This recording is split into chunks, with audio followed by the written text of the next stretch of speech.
A little while ago, Steam did a free weekend for Titanfall 2.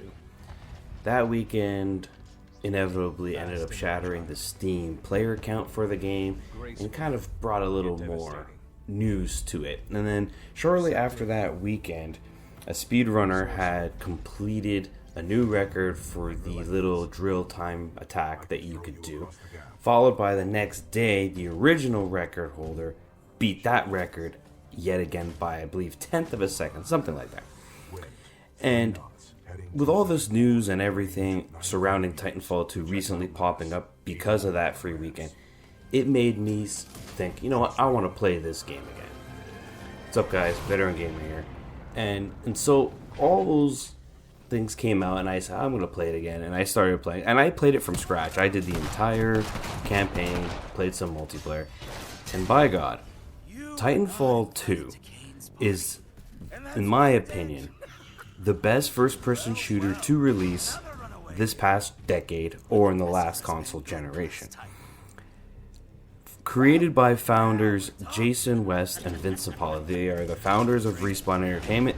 Those two guys, if you're unfamiliar with who they are the original creators of Call of Duty. These are the guys that put the framework, if you will, of Call of Duty, the groundwork, that laid the foundation for what Call of Duty is today.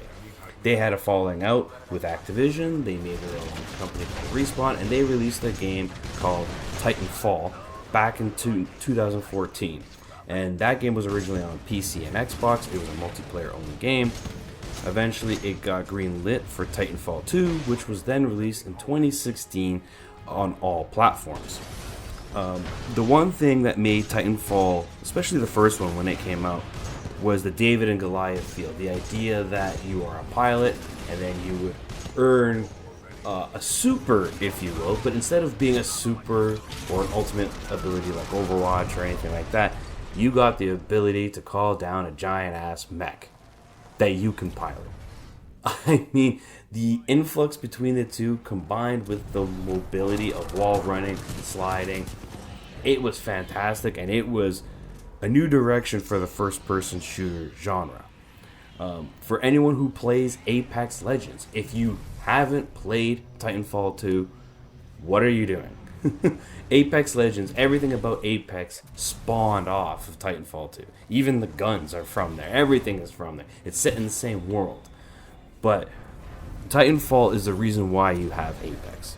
And the only reason why Titanfall 2 didn't sell like hotcakes like it should have is because the dumbass publisher EA, Electronic Arts, arguably the worst publisher in the video game industry. Those mofos decided, hey, I know, we are going to release a second game in a new franchise a week after an established franchise that we also own in Battlefield 1. Battlefield 1 obviously took the game back to World War I, which was something that the community wanted, but it's Battlefield. You own both IPs, and you decided for whatever stupid reason to release Titanfall 2 1 week after Battlefield 1.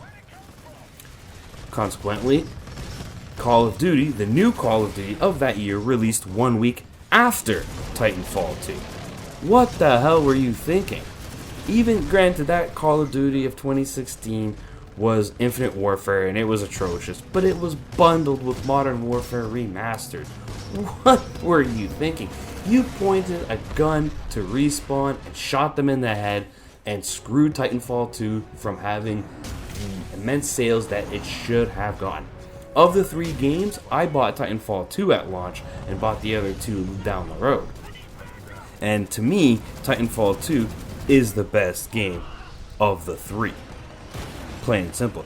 If you look at the Metacritic scores of the making of this video, Battlefield 1 was 89 critic score, 79 user score. Call of Duty, 77 critic score, 4 user score. And Titanfall 2 has an 89 score and an 85 user score.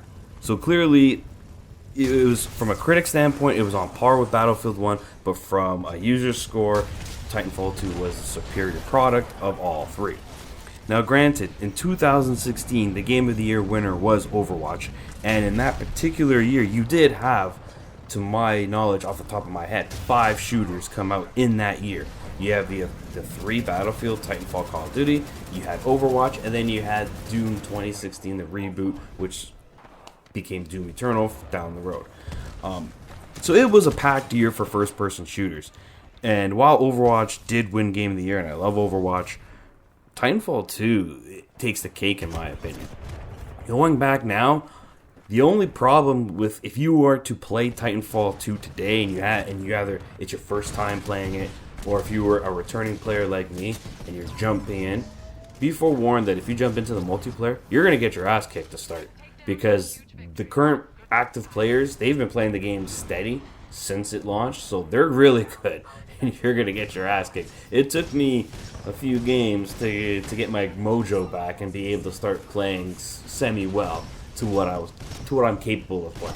And once I got in the groove, man, there's nothing beats the whole Titans with pilots. It is a very unique take. And to me, this is a game, this is the best shooter of the past decade that very few people played. Very few people played this game because of EA and their dumbass business plans. I don't know how that company is a billion-dollar company. I don't know how they keep making money with the stupid people that they got running it, because they did Respawn dirty. Now, Apex Legends has succeeded very well. It makes them a lot of money. But in turn, with everything surrounding Titanfall 2, the question that keeps popping up, it popped up before it was a free weekend on Steam, it popped up well before I made this video, and it still pops up today. That question is, where is Titanfall 3? Last we heard, it was not even in development, which is unfortunate.